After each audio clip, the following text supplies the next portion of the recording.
Aí eu... Professor, nós vamos falar da questão da... Se existe um partido para mim que seria aristocrata, né? Ao meu ver, parece um pouco perigoso, tanto mesmo essa questão do cidadão por esse populismo, né? E também pelo fato de ser contra o patriotismo e contra o nacionalismo. Sim, a aristocracia não é nos moldes que a gente entende. Para ele, os melhores têm que estar no poder. Eu não estou dizendo a aristocracia instituída como a gente conhece, certo? Mas Nietzsche não tem qualquer problema em observar que existem pessoas que são fracas, existem pessoas que são fortes, e não há problema nenhum o forte dominar o fraco, certo? Agora, claro, desde que esse fraco também tenha, né, para ele é necessário dar liberdade para o ser humano. É difícil falar de política em Nietzsche. Realmente eu concordo com você que é perigoso.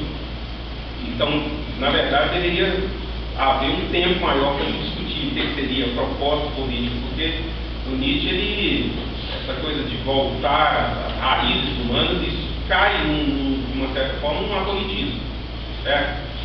Então, por exemplo, mesmo a questão da escola e do professor, ele não defende exatamente o poder do professor sobre o aluno. O que ele defende é que o aluno tem que realmente, de uma certa, entre aspas, matar o professor, né? Ou seja, superá-lo, ser melhor que o professor. O professor, ele há de ficar muito satisfeito com isso. Essa posição do professor e aluno é meio que uma coisa que nós temos hoje de subserviência. Nós, por exemplo, para muitos professores, o bom aluno é aquele que não questiona.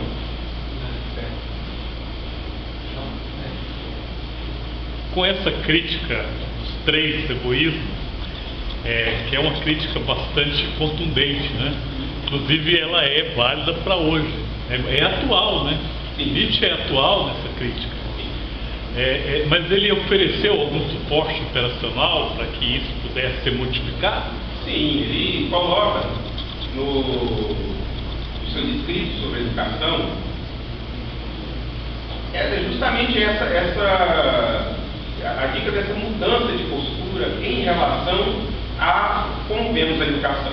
É necessário que se formem mestres e que esses mestres, ele sugere que esses mestres façam com que, primeiro, se retire a crença de que as pessoas têm todas que atingir um mesmo nível para que se considerem educadas. O Nietzsche tem a plena consciência de que as escolas deveriam modificar o seu comportamento no sentido de que os melhores pudessem avançar rumo ao conhecimento. Ele compara a filosofia como, por exemplo, um grupo subindo uma montanha.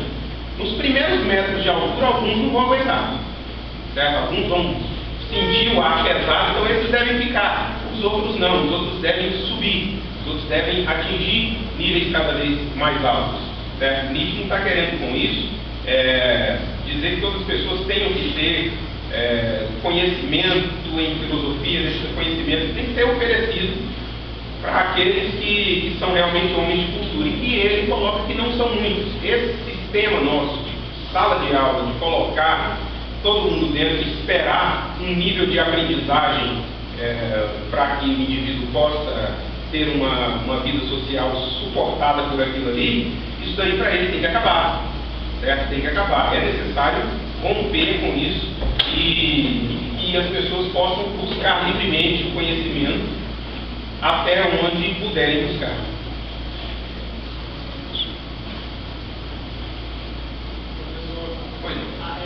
Até que ponto não tem nada a ver a educação indicada com a educação de professor? Tem alguma coisa a ver?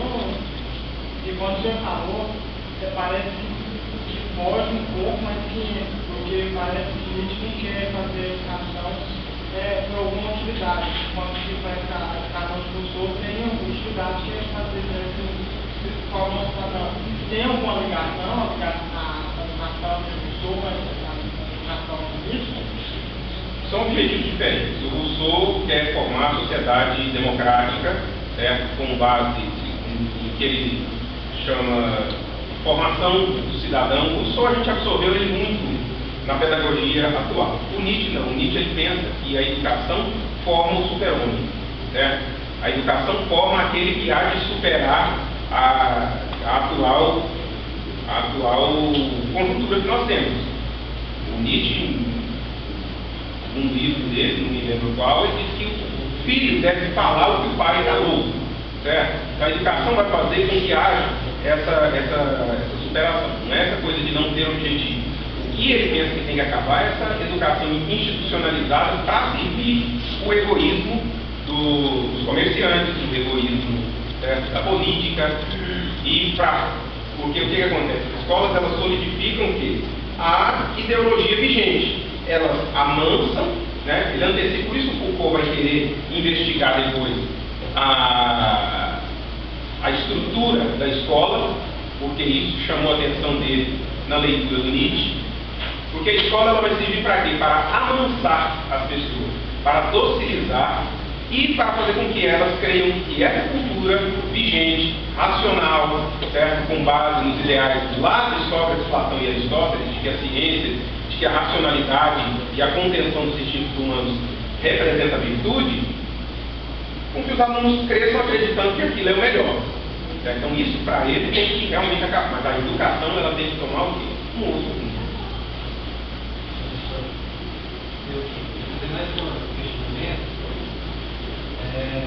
Bem também que Nietzsche da educação. Nietzsche é muito amplo nos seus pensamentos, exatamente por a que ele fala sobre as mulheres, né? E que ninguém se elogia as mulheres, porque a mulher é aquela capaz de parir um homem que tem a tendência a ser o super-homem, né? Sim. E a mulher entra também nessa questão da educação, para criar o super-homem? Não, ele fala de uma forma geral. Então, por quê? Porque ele não tem. O Nietzsche é um filósofo que detesta ismos, machismo, feminismo. Então ele entende o humano como único, certo? O ser humano ele é único. Então cada um é um. Você não pode padronizar comportamentos, chegar ao indivíduo, se você for para tal escola, você vai sair de lá, igual aquela figura que eu coloquei ali, com aquele pensamento quadradinho. É necessário dar oportunidade para criar o florescimento do super-homem. Super-homem não quer dizer exatamente o sexo masculino. Tá? É em outra ocasião que ele fala da questão, lá no Zaratustra, mas também em um outro contexto, ele fala sobre a questão do chicote e tudo mais, vai ter com a mulher, esqueça o chicote, o interesse da mulher é o filho e tal. Ele está falando de uma outra gama do aspecto humano mesmo. Isso é influenciado, com toda certeza, pela leitura de Schopenhauer, quando Schopenhauer fala da metafísica do amor. Para Schopenhauer, essa questão do amor, ela é com base em instintos reprodutivos mesmo. Nós damos uma maquiada e fazemos uma capa influenciada pelo romantismo, mas ele coloca, isso daí é uma outra coisa, um outro contexto. A questão do super-homem, ela perpassa essa coisa exatamente de gênero. Isso lembrei da questão que coloca assim, né? O homem pode e a mulher esquece. O homem pede. Não, esqueci, né? O homem pode e a mulher deseja. É uma coisa assim. O que ele está combatendo ali é uma coisa recorrente na época, que é o romantismo. Certo? Nietzsche nasce em pleno com essas escolas românticas. Certo? Então ele vem para dizer que o ser humano é uma outra coisa. Certo? E não só essa valorização de sentimentos. O ser humano é voluntarioso, poderoso, tem sede de poder, tem intenções, ele não é essa coisa doce que falava do Rousseau, certo? Que foi contaminado, por exemplo, o ser humano é contaminado pela sociedade, com base na propriedade privada e tal. O Nietzsche não, o Nietzsche ele coloca, e por isso o ser humano é maravilhoso, porque ele tem diversos aspectos, principalmente esses que ele enumerou, que são o dionisíaco e o apolíneo, que é o que vai antecipar o Freud, certo? Freud nunca afirmou exatamente que tem a leitura do Nietzsche, porém a gente pode observar isso na psicanálise, que é as pulsões que tem dentro de cada um de nós. O Nietzsche enquadraria no espírito apolíneo, no espírito dionisíaco. Poderia explicar um pouco melhor sobre essa ideia que tem de tragédia na época dos gregos? A questão da tragédia na época dos gregos é o seguinte: os gregos, eles pautavam a sua vida não pela razão. O que ele pega da questão da tragédia é essa. Não existe, antes de Sócrates, Platão e Aristóteles, uma referência à vida que não seja tragédia, uma referência artística, né? Porque o Nietzsche ele coloca que a arte ela não pode ser dissociada do pensamento. Então, a partir do momento que eu observo a tragédia grega, você vê a questão não de uma racionalização de comportamentos, né? O ser humano do bem vence o personagem, né? O personagem do bem vence do mal e tudo termina. A vida retratada na tragédia é uma vida com tristeza, com alegria, com a questão dos desejos junto, certo? Se você for observar, por exemplo, as tragédias gregas, Épica, Antígona, você vai ter a vida pulsando ali, certo? E depois não, depois da racionalidade, houve um apagamento disso daí. O que o Nietzsche quer voltar é o homem trágico no sentido de que a vida pulsa, a vida sem ter exatamente uma razão de ser, sem ter exatamente, por exemplo, personagens enquadrados como sendo o bom, o mal, o feio. Os vários aspectos da humanidade são explorados dentro da tragédia grega, por isso que ele busca lá. Porque para ele o ser humano é isso, essa coisa que não tem exatamente uma referência lógica. Porque o que aconteceu depois foi uma volta para a noção de verdade. Olha, esse negócio de mito são todas coisas que nós criamos, então vamos atrás da verdade. O Nietzsche não quer isso.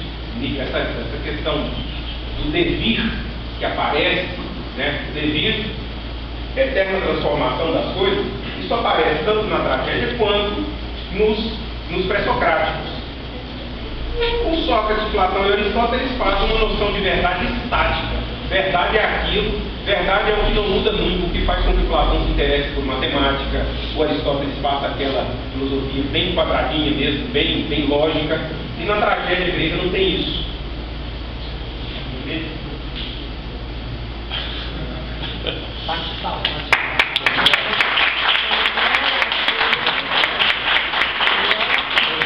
Ninguém mais quer.